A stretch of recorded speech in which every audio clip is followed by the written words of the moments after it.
Hello बच्चों, चलिए good morning, good evening आप सभी को। आपका सर प्रिंस कुमार आज आपको इंग्लिश ग्रामर से ले चल रहा है। पढ़ाने से पहले आप सब एक प्यारा प्यारा सा लाइक, सब्सक्राइब और कमेंट जरूर करें। जब आप कमेंट करते रहते हैं, हम पढ़ाते रहते हैं, तो उस कमेंट और लाइक सब्सक्राइब से हमें पढ़ाने में मजा आता है और हम रुचिकार होकर के आप लोगों को अच्छे से टीच भी करते हैं। तो चलिए, सबसे पहले मैंने कल आपको लेटर्स के बारे में पढ़ाया था। लेटर्स हो गया था। अब लेटर्स के बाद अब हम आप लोगों को लेके चलते हैं कि लेटर्स के कितने पार्ट्स होते हैं।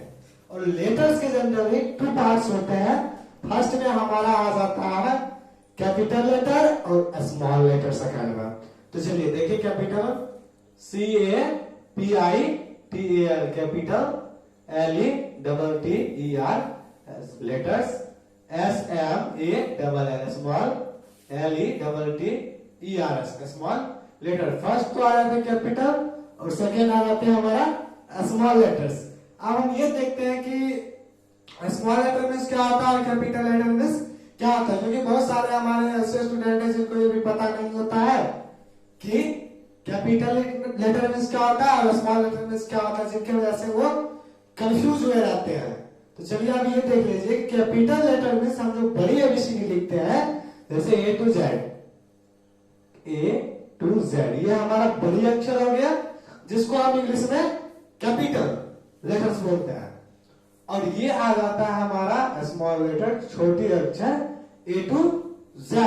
शायद आप लोग समझ गए होंगे कैपिटल लेटर क्या होता है और स्मॉल लेटर क्या होता है। तो इसके बाद हम लोग चलते हैं, हमारा आता है वॉवेल और कॉन्सोनेंट। तो अब वॉवेल क्या होता है और कॉन्सोनेंट क्या होता है, हम इस पे हम चर्चा करते हैं। तो चलिए, वॉवेल का सारे फटाफट बोलिए, कमेंट बताइए। VOWELS vowels. वॉवेल्स का हिंदी क्या होता है? अगर किसी को पता है तो हमारे कमेंट बॉक्स में जरूर उसका आंसर दें। एक्चुअली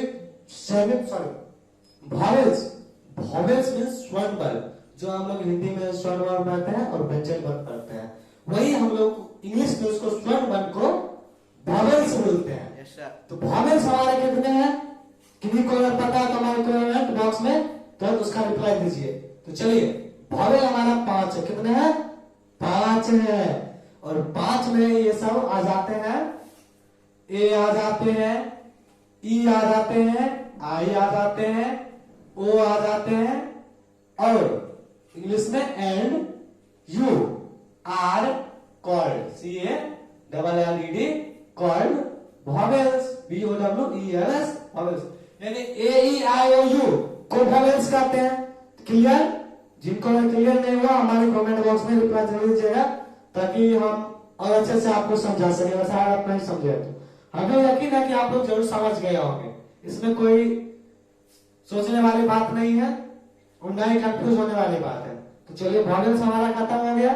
जब हम ट्रांसलेशन पढ़ाएंगे तो उसमें हम आपको ये बताएंगे कि आखिर वॉवेल का यूज कहाँ होता है और कॉन्सोनेंट का यूज कहाँ होता है। सिर्फ अभी हमें इतना जानना है, AEIOU को वॉवेल कहते हैं। तो वॉवेल के बाद हमारा आ जाता है कॉन्सोनेंट्स। कॉन्सोनेंट्स मींस बोले तो व्यंजन वर्ण। तो चलिए देखते हैं इसका definition. Consonants CONSONANTS consonants. Consonants आपको पता हो गया। तो चलिए, all, ALL all, THELETTERS all the letter except EXCEPT except A, E, I, O and U are called consonants.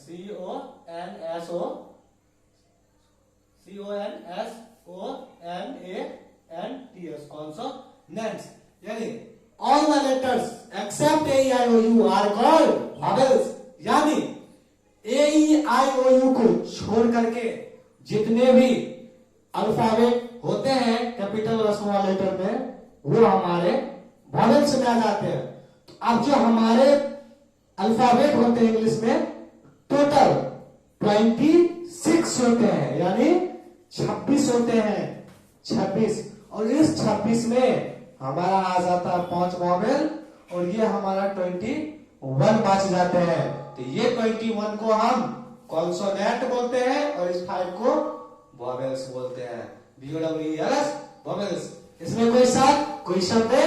अगर कोई शक है आपको, आप अपने कमेंट बॉक्स में रिप्लाई जरूर दें। इस सर हम यहाँ नहीं समझ में आया, यहाँ नहीं समझे, हमें ये डाउट। अगर आपको ऐसा भी लगे कि दो बराबर 4 होता है, लेकिन आपको इसमें भी कंफ्यूजन अगर आ जाए तो आप हमें तुरंत रिप्लाई करें कि सर यहाँ हम नहीं समझे। अब ये नहीं सोचे कि सर 2 जोड़ 2 4 होता है, हम कंफ्यूज में, फिर भी हम आप पूछने में शर्म लगता है, तो पढ़ने में अगर शर्म कीजिएगा तो आप जिंदगी भर पढ़ते रह जाइएगा। इसीलिए पढ़ाई में शर्म ना करें। तो चलिए हमारा कॉन्सोनेंट फ्रेज। अब कॉन्सोनेंट के बाद आ जाता है semi vowel. Semi vowel, SEMIVOWELS, semi vowel. अब ये कहिएगा कि सर सेमी वॉवेल तो भी 2 होते हैं, लेकिन शेष 21 कॉन्सोनेंट हो जाते हैं। 21 कॉन्सोनेंट क्यों हो जाते हैं? 21 में से भी 2 चला गया, तो शेष जितना आया वो हमारा हो गया कॉन्सोनेंट। नहीं, ऐसा सोच रहे हैं तो आप लोग बिल्कुल गलत सोच रहे हैं। आप इसको दिमाग से निकाल लीजिए। W और Y को फर्स्ट ऑफ ऑल हम लोग W and Y are called semi vowel, SEMIVOWELS vowels। लेकिन जो सेमी वॉवेल होते हैं WY, ये 2 काम करते हैं। क्या क्या?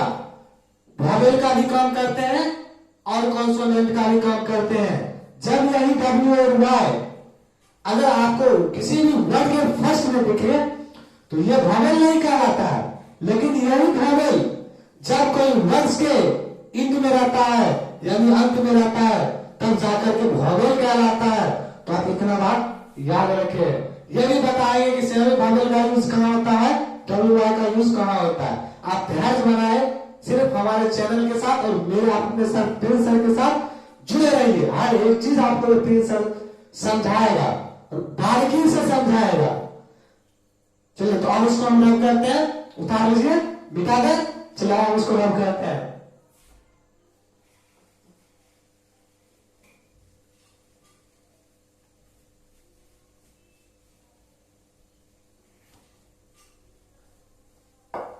चलिए, इसके बाद हमारा आ जाता है वर्ड्स। अब देखते हैं वर्ड्स क्या होता है। WORDS words.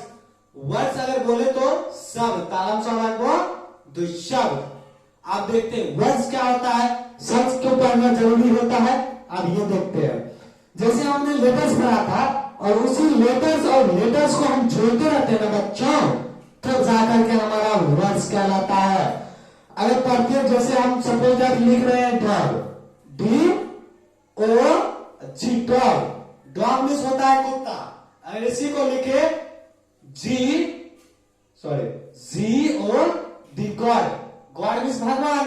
अगर इसी को लिख दे ODG, इसका कोई प्रॉपर भी नहीं लिख रहा। आइए कोई भी स्टूडेंट हो सकता है सर ODG को जोड़ दिए, ये भी समझ हो गया, लेकिन ये बिल्कुल गलत है। अगर कोई हम लेटर को जोड़ते हैं तो वो शब्द नहीं बनता। शब्द तब बनता है जब कोई शब्द वर्ड्स का एक प्रॉपर मीनिंग निकले, तब जाकर के वो हमारा वर्ड्स कहलाता है। अब जैसे हम बोल दिए आई अब डबल एल इन हो गया, ये तो शब्द है ऐसी को लिख दिया एल, इसका कोई वर्ड निकला, कोई प्रॉपर मीनिंग नहीं निकला, तो ये हमारा वर्ड नहीं कहलाएगा और ये हमारा वर्ड्स कहलाएगा, क्योंकि इंग्लिश बीमार होता है। शायद आप वर्ड्स अच्छी तरह से समझ गए होंगे। कोई दिक्कत? अगर कोई दिक्कत तो कमेंट करना ना भूले। तो चलिए, तो इसका डेफिनेशन जानते हैं। Letters LETTERS, letters and letters LETTERS, letters and letters combined, COMBINED, combined together, TOGETHER, combined together and makes words, MAKES E S max words WORDS words, यानी शायद आप समझ गए, हमें दोहराने की जरूरत नहीं है। चलिए आगे बढ़ते हैं। वर्ड्स के बाद आ जाता है हमारा एक सेंटेंस। सेंटेंस भी पढ़ना जरूरी है। क्यों जरूरी है या अभी तुरंत समझ आइए क्यों पढ़ना जरूरी है। वर्ड्स और सेंटेंस को पढ़ना हमारे जीवन में, जिंदगी में बहुत ही अनमोल रत्न है। अगर हम लोग वर्ड्स लेटर्स ना पढ़े, सॉरी लेटर्स वर्ड्स और सेंटेंस ना पढ़े, इसके बिना सोचिए तो इंग्लिश अधूरा है। क्यों? लेटर्स नहीं होता तो वर्ड्स नहीं बनता, अगर वर्ड्स नहीं बनता तो लेटर्स नहीं बनता। तो ये तीनों समझिए तो एक भाई के समान है। लेटर्स, वर्ड्स, सेंटेंस, तो तीनों एक भाई है, समझ लीजिए बस। अब चलिए इसके बाद हम सेंटेंस देखते हैं, प्यारा प्यारा सा सेंटेंस, वो भी आपके लिए। चलिए SENTENCE सेंटेंस।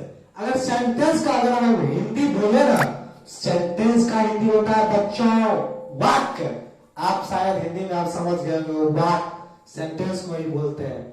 क्योंकि बहुत सारे ऐसे स्टूडेंट होते हैं ना जिसका दिमाग मेमोरी पावर लेट से खुलता है। क्योंकि आजकल इसलिए लेट से खुलता है क्योंकि हम लोग हिंदी लैंग्वेज से बिलोंग करते हैं। इंग्लिश लैंग्वेज का तो बहुत सारा ऐसा स्टूडेंट होगा जिसको नामो निशान पता नहीं होगा। इंग्लिश भी कोई लैंग्वेज होता है, जानता नहीं होगा तो बोलना नहीं जानता। तो बिहार लैंग्वेज में जनरली हिंदी का, और अगर इंडिया में देखें ना तो हिंदी का इस्तेमाल किया जाता है। अब मॉडर्न युग आ रहा है तो अब इंग्लिश का इस्तेमाल किया जाता है। इसके कारण धीरे धीरे आप विद्यार्थियों को सरकार में लगा, हाँ भाई इंग्लिश कोई शब्द है, कोई सेंटेंस है, इंग्लिश भी कोई इंग्लिश है। तो चलिए जनरली होता है क्या, अगर चाहे हिंदी और इंग्लिश लैंग्वेज को देखे ना, सबसे ज्यादा हमको हिंदी लैंग्वेज इजिएस्ट हो जाएगा। क्यों? क्योंकि हम लोग पहले बने हिंदी लैंग्वेज में, तो हिंदी लैंग्वेज समझ में आएगा तो बिल्कुल ही आएगा है? तो इसीलिए हमारा होता है कि अगर देखे ना, अगर आप पढ़े तो हिंदी लैंग्वेज से ज्यादा इजिएस्ट होता है हमारा इंग्लिश लैंग्वेज। क्या? क्योंकि इंग्लिश लैंग्वेज में आप देखें तो टोटल 26 लेटर्स होते हैं, अगर हिंदी में देखें तो यह 52 के आसपास होते हैं, इसीलिए इजिएस्ट है। तो चलिए सेंटेंस का डेफिनेशन देखते हैं। Sentence words WORDS words and words WORDS words and words COMBINE be combined together TOGETHER combined together and max word, sorry max sentence SENTENCES sentence. अगर एग्जांपल में हम लोग ले तो come here, come here, I eat from the plate, मैं थाली से खाता हूँ। The sun sets in the where? Can you tell me? The sun sets in the west and sun, sorry I was wrong, the sun sets in the, कहाँ बोलिए? The sun sets in the west and rises in the east, ये भी गलत। Riser मतलब होता है क्या, ये आप समझिए, यही होता है मैनर मिस्टेक। हम जो पढ़ाते हैं उसको ध्यान से सुनिए। राइज मतलब उगना, और राइज मतलब बोले तो उगना, समझ रहे हैं ना? तो the sun rises in the where? East, and sets in the west. तो चलिए समझ गए? ढेर सारे एग्जांपल है इनके, कुछ भी ले सकते हैं। I go here, come here, bring a glass of water, drink milk, drink tea, come here you boy, you are naughty boy, ये सारे सेंटेंस क्या कहलाते हैं। तो चलिए सेंटेंस हो गया। अब सेंटेंस के बाद हम लोग कुछ थोड़ा थोड़ा पार्ट्स ऑफ स्पीच का भी जानकारी ले लेते हैं। पार्ट्स ऑफ स्पीच बोले तो संख्या के भेद, संख्या के भेद। चलिए PARTS parts, OFOSPEECH speech, parts of speech यानी संज्ञाओं का भेद। अगर हम जाने तो टोटल जो पार्ट्स होते हैं हमारे संज्ञाओं का, वो टोटल 8 होते हैं। नाउन होते हैं, प्रोनाउन होते हैं, एडजेक्टिव होते हैं, वर्ब होते हैं, एडवर्ब होते हैं, प्रीपोजिशन होते हैं और कंजक्शन होते हैं। समझ रहे हैं बच्चों? तो आज हम इतना ही टकराने के लिए देते हैं। इससे कुछ थोड़ा हम बेसिक में गहराई में जाते हैं। 510 मिनट हमारा आगे भी चलेगा, लेकिन 17 मिनट अभी बहुत सारे ऐसे स्टूडेंट होंगे जिनको आकर ऐसे कर भेजने के लिए नहीं आता है, तो थोड़ा उस पर भी हम डिस्कशन कर लेते हैं, क्योंकि ट्रांसलेशन में भी उसका अगर हम नाम पढ़े राम श्याम तो ज्यादा बेहतरीन होता है। तो देखो सिंपल सी वे है, हम लोगों को आता इंग्लिश आता होगा ये तक। जैसे देखिए ए से ओ हो जाता है, डबल ए से आ हो जाता है, आई से सही होता है, डबल ए से दुर्गई होता है, यू से सम होता है, डबल ओ से दुर्गऊ होता है, और आर आई से हमारा री हो जाता है। ई से ए आई से ऐ, ओ से ओ, ए यू से औ, ए एन से अन और ए आर से आ हो जाता है हमारा। तो देखिए सीधे आकर, हर्षीकर, दीर्घीकर, हर्षुकर, दुर्गुकर, रीकर, एकर और ऐकर, और ये हो जाता है हमारा ओकर, औकर। इस पे आंसर लगा दिए और ये हमारा विसर्ग हो गया। सीधे सीधी बस देखिए आधारिक टेक्नोलॉजी, इसे टेक्नोलॉजी नहीं ट्रिक करते हैं। देखिए हमारा डबल ए से आ होता है, आप पढ़ते हैं तो जनरली हमें डबल ए से आ पढ़ते हैं ना, तो इसमें हमें एक ही ए रखना है। ए से ए हो गया, आई से आर सही हो गया, डबल ए से दुर्गई हो गया, यू से आर सम, और ये हमारा डबल ओ से दुर्गम, ये हमारा आर आई से री हो गया, ई से ए हो गया, ए आई से आई हो गया, ओ से हो गया, ए यू से देख रहे हैं ना।